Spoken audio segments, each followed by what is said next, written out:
What's going on, everybody? Welcome back to the channel and welcome to the second reaction. I did one earlier.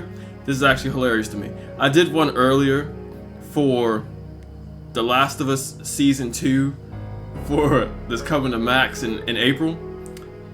And while it was the actual trailer, it wasn't the trailer from Max, so it had like 2 bits in it that were like fan made. It was like AI looking. And somebody pointed it out in my comments, saying it was a fan-made trailer. That's why it had those 2 weird-looking bits in it. I thought it was hilarious, but so I still left the reaction up because, like I said, it did actually have the real trailer in it, and I still think it can pan out pretty good. So if you want to see me analyze some fake footage, then yeah, go check that one out. But anyway, the reaction I wanted to get to, because this one is like very interesting to me because I didn't know anything about it. This was posted on IGN's channel 2 days ago. And it's the George A. Romero's Resident Evil official trailer documentary. Apparently, George A. Romero wanted to make a Resident Evil movie based on like the original, which would have been freaking cool, hopefully, because George A. Romero, like, that's a pretty important director as far as like zombie movies go. So I'm ready to see this.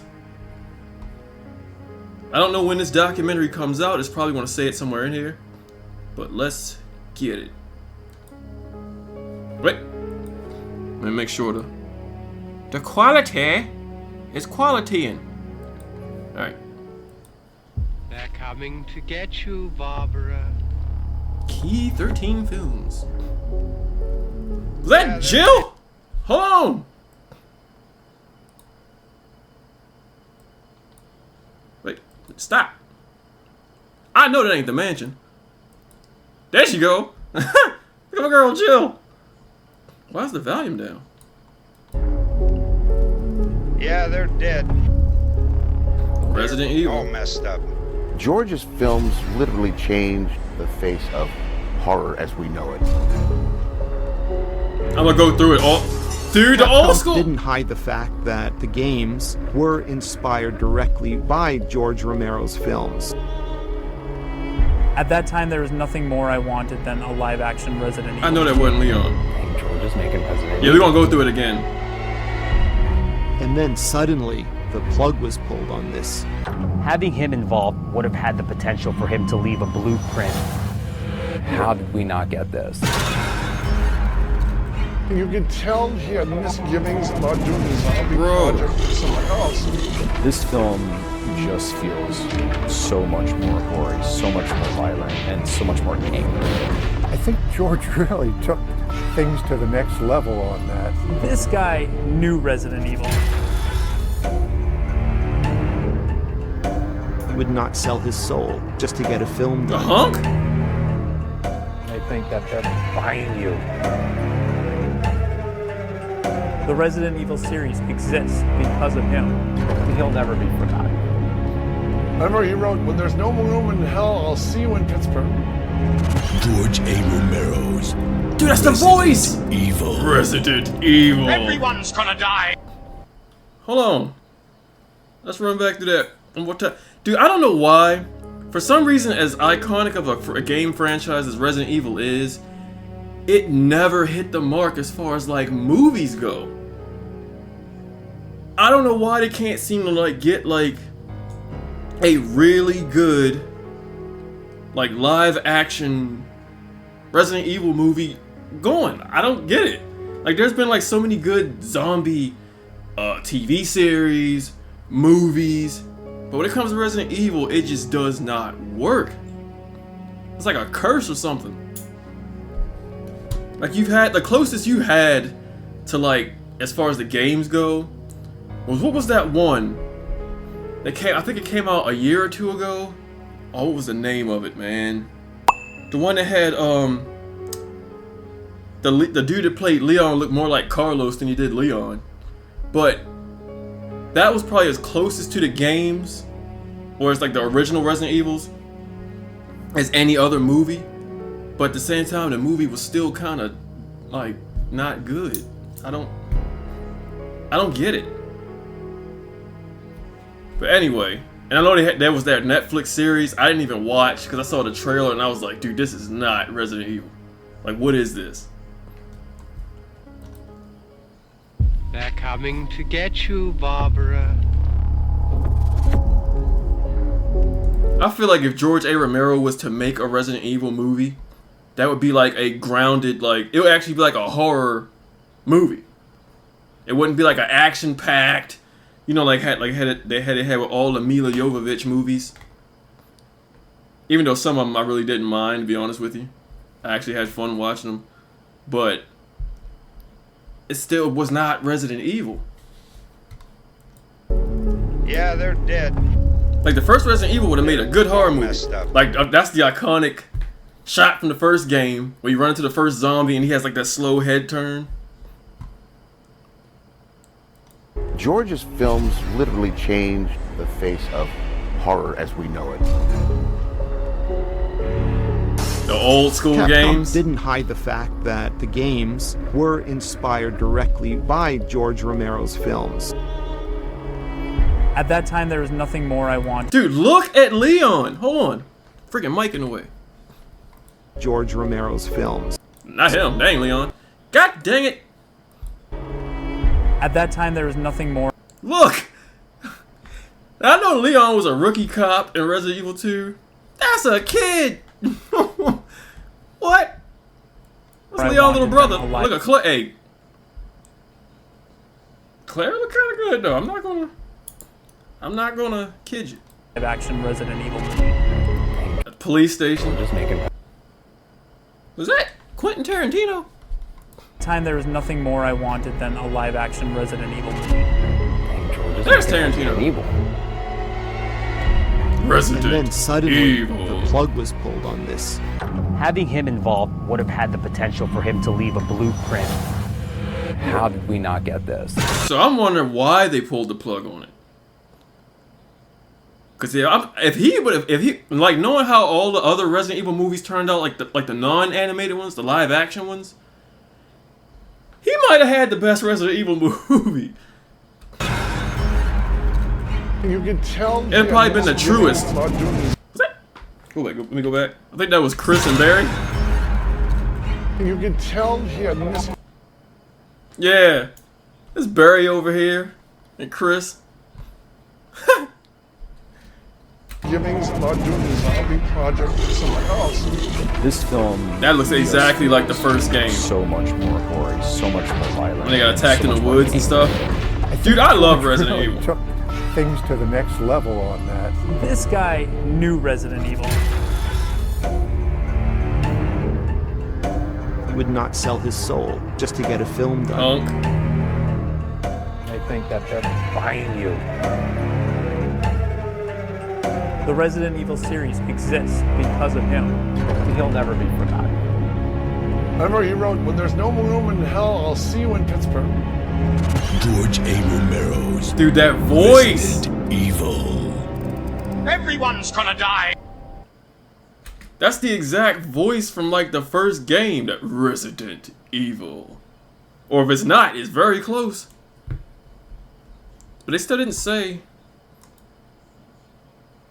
Yeah, no word on like when. It's a trailer for the documentary with no like date on when the documentary is supposed to come out. But anyway, yeah, dude. Whenever this thing, wait, let me see if there's any like information on it. Cause I know they had a video from Residents of Evil.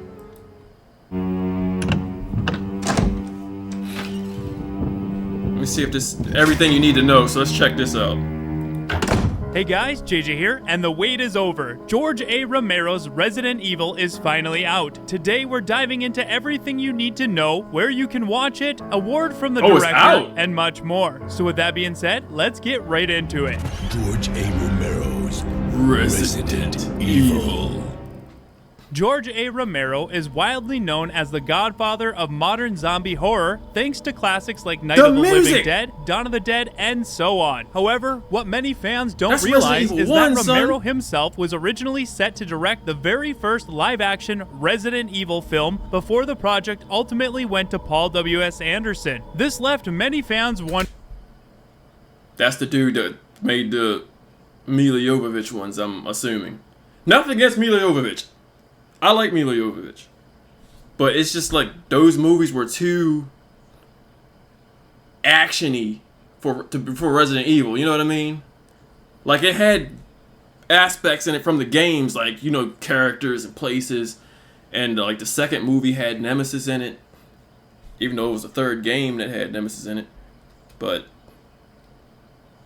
I don't know. Wondering what could have been. Seeing the creator of the modern zombie horror genre take the reins of the film adaptation of the fastest growing zombie survival horror game of its time, Resident Evil, seemed like a perfect match. Unfortunately, we were left with more questions than answers. That was until now. Last year, director Brandon Salisbury announced his plans to explore the untold story of what could have been, creating a documentary that would uncover the what-if scenario and dive deep into all the details. This project would be titled George A. Romero's Resident Evil. Now the wait is finally over. George A. Romero's Resident Evil is officially available in North America on a variety of streaming platforms, including Apple TV, Amazon, Xbox, YouTube, Fandango, DirecTV, Dish Network, Comcast, and Spectrum. A European release is scheduled for sometime next month, but pre-orders are available. George A. Romero's Resident Evil offers viewers an unprecedented look behind the scenes at the tumultuous dynamics, creative tensions, and the poignant downfall of the film that never came to be. Highlighting Romero's unique vision, the documentary delves into the intricacies of his creative processes, previously undisclosed details of his script, and his battles with the corporate forces steering the project. For Resident Evil fans, you'll hear a familiar voice as the narrator. Pablo Kuntz, the voice of the original Albert Wesker, returns to narrate this documentary. You'll also see other familiar faces from the Resident Evil series, including Charlie Kravzovsky, the original Chris Redfield. I've had the chance to watch this documentary.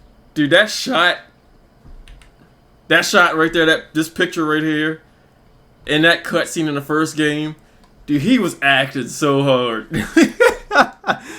Like, he's just sitting there just... including Charlie Kravzovsky, the original Chris Redfield. I've had the chance to watch this documentary multiple times now, and I can assure you it is a fascinating deep dive into the history of George Romero, his career, his dealings with Capcom and Constantine Films, and so much more. From script revisions and concept artwork to insights from people who worked with George on various projects. It covers everything. Each time I watch it, I discover a new detail I didn't catch before. As a horror fan, it's intriguing to see what could have been, but it's also bittersweet knowing how it all turned out. Trust me, if you get a chance to check it out, you won't be disappointed. Or actually, maybe you will be with the outcome we got. There's even a segment in this documentary dedicated to the creation of the live-action trailer from the original Resident Evil 2 released in 1998. Many people may not know that this trailer was also directed by George Romero. The documentary takes you behind the scenes of the Resident Evil 2 trailer, featuring insights from those who were on set. It's fascinating to hear their stories. There's also a ton of additional information about the trailer. Much more was filmed than we actually saw, but I'll leave that for you to discover when you watch it for yourself. Last year, we conducted a full interview with the director of George A. Romero's Resident Evil to dive deep into this documentary, sharing insights of the production, behind-the-scenes details, a look into the making of the film, and more. So if you'd like to check out that interview, I'll have a link down below in the description. George A. Romero's Resident Evil honors his legacy while providing fans with so much more information than we had before. It takes you on an emotional journey into the inner workings of filmmaking, highlighting how passion is often overlooked in favor of big corporations and profit. Sounds like another large corporation we're familiar with. Umbrella. If you get a chance to watch this documentary, please let me know your thoughts. Is that storage box?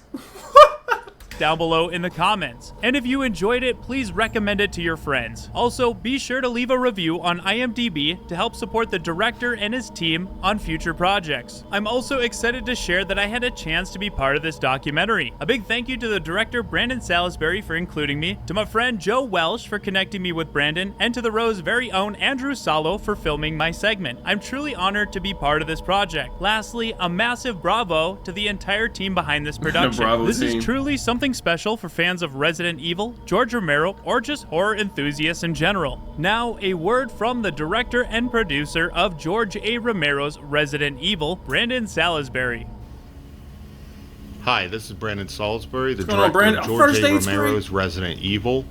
I just want to thank all of you for the love and support that you've given this film. George Romero inspired me to become a film director, and it was one of my greatest honors to be able to tell this story about this film that he ultimately never got to make, and to talk more about his legacy.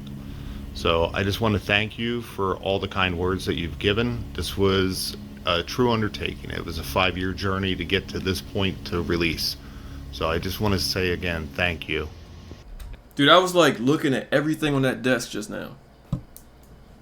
You got a green herb, the typewriter, you got an ink ribbon right here, first aid spray, of course the gun, an umbrella research participant, L1 clearance, a RPD badge. You got the friggin' T-virus and stuff over here. Bro. Get to this point to release. So I just want to say again, thank you. They're coming to get you, Barbara. Yeah, okay, I think this is the trailer we just watched. They're all messed up. George's films really changed the face of horror as we know it.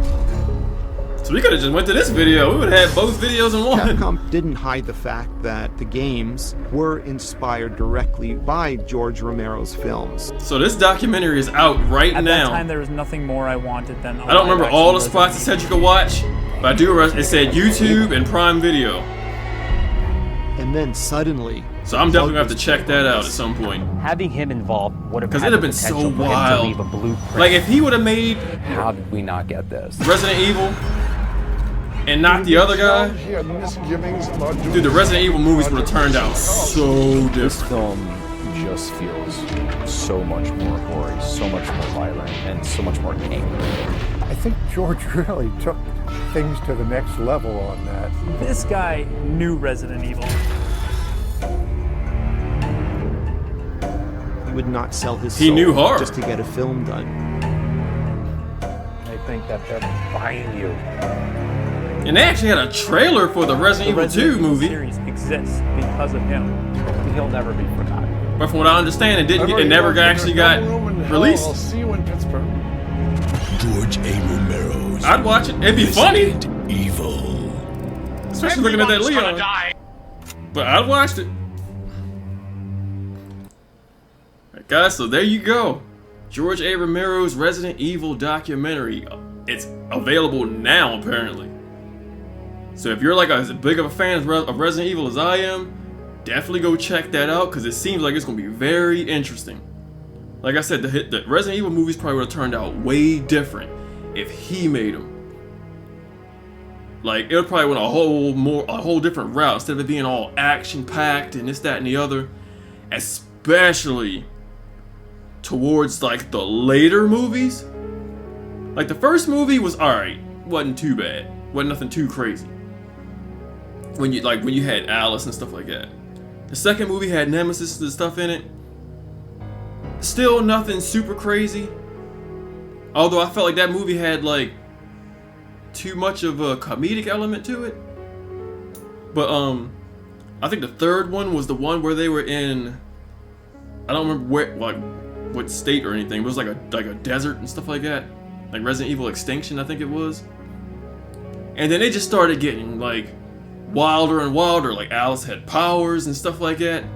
But Alice is not a character in any of the Resident Evil games.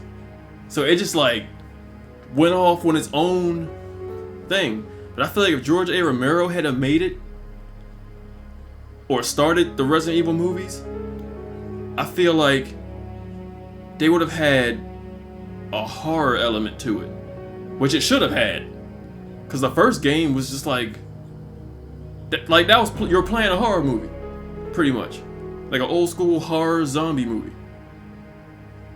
But anyway, that's gonna do it for this video. Thank you guys for watching. If you're new to this channel, please check out the channel, see more videos that I've done. And until the next video, I will see you all. I messed it up again. Until next time, love yourselves, love each other, and have fun with gaming. See you guys.